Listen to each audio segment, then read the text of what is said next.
Hey guys, in this video what I'm going to do is actually show you the steps involved in making the pens that I sell. I'm going to be showing video of me making this pen here. This is a maple pen. It's another one of the slimline twist pens that I make. It's a really great pen, and I'm going to show you from the beginning all the way through everything necessary to make this pen. The first thing that you want to do is to cut your wood blank to slightly longer than the length of your brass insert. You will also need to cut it at least 3/4 to 1 inch wide, depending on the pen that you are making. And I always use a 2-part epoxy. You'll get a much better adhesion from a 2-part epoxy than just a regular super glue. It makes the pen much more reliable. You will want to drill the pen blank just slightly above the thickness of the brass tube. You don't want it to be a loose fit, but at the same time you want to be able to slide the tube into the pen blank fairly easily. After the epoxy has set up in the pen blank, you will need to take an end mill to trim the pen blank. This will clean any of the excessive epoxy out of the tube, and it will also give you a truly square end to your pen blank.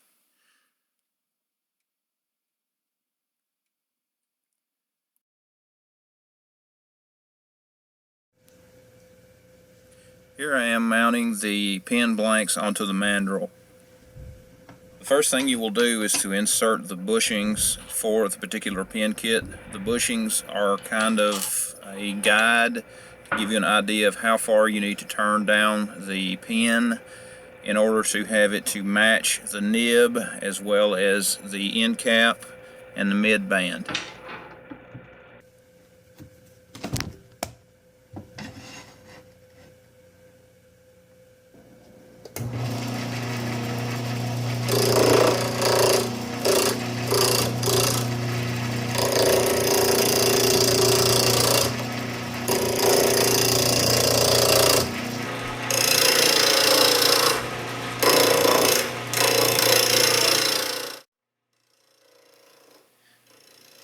As I turn this piece down, I will stop periodically to readjust my tool rest.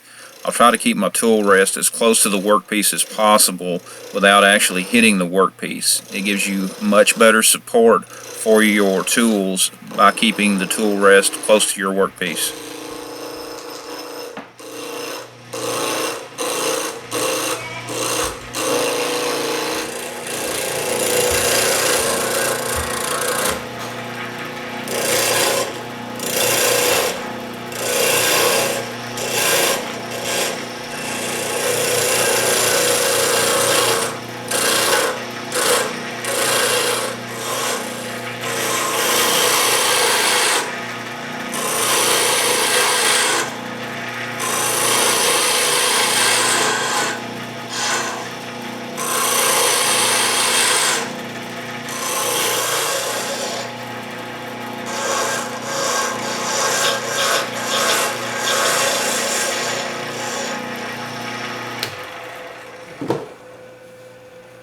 I will periodically check the progress of the workpiece by running my hand over it. I'll also check how close I am to the bushings. I usually turn them just slightly above where the bushings are, and then I will finish with a heavy grit sandpaper. Here I am just starting to sand the workpiece, and I will sand through various grits until I get a smooth finish before I apply the final finish on the pen.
After the pen has been sanded smooth, I will begin applying the finish.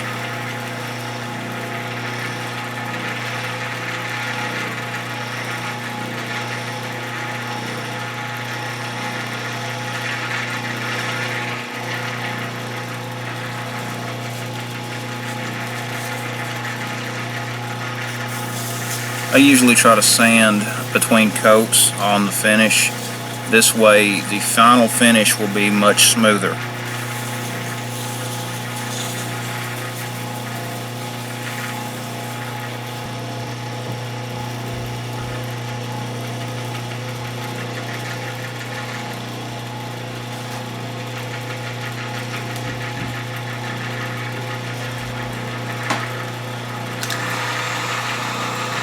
Using a heat gun helps to set the finish a little quicker. That way you can apply more coats of the finish in a shorter period of time.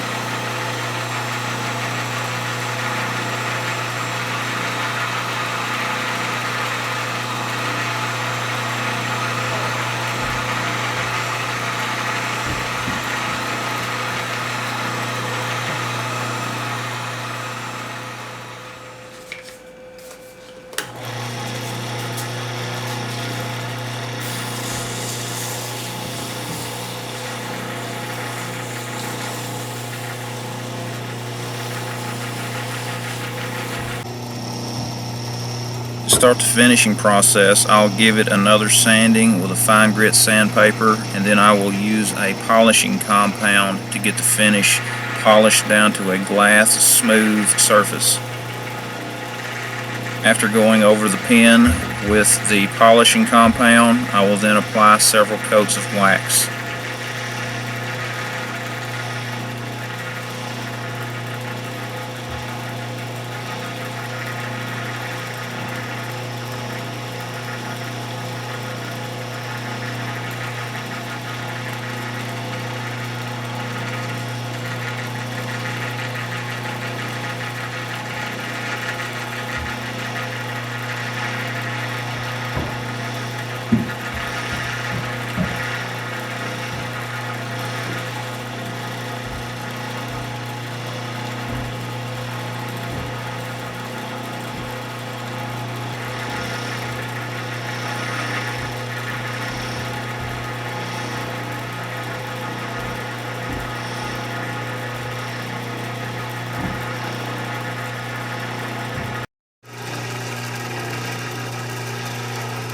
Here I'm applying the wax, which is the final finish that we will be putting onto this pen.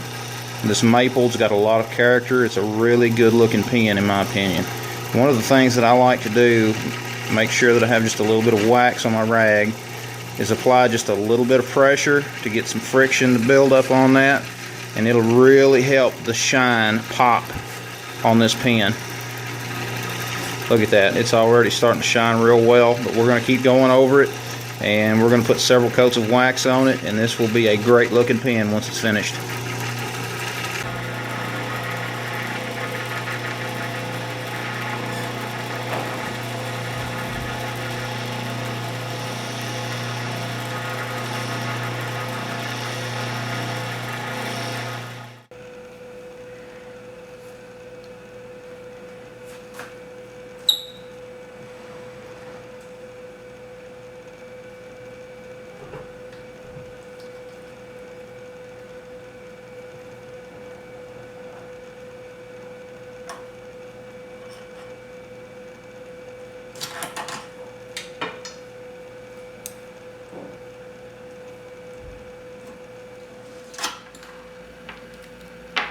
Here I am just gathering up all of the pieces, all of the hardware, as well as the final turned pen.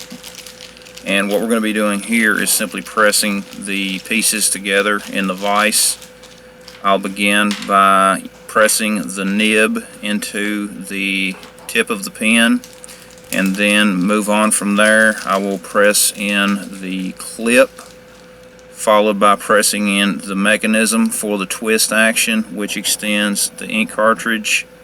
I'll then add the ink cartridge, and then assemble the back portion of the pen onto the cartridge mechanism.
If you've enjoyed the video, I would appreciate it if you would give it a thumbs up. Also, be sure to drop me a comment down below. And remember, if you visit my blog at abstonwoodcrafts.com, you will be able to find links to where you can purchase all of the pens that I make. You will also be able to find them in my Etsy store.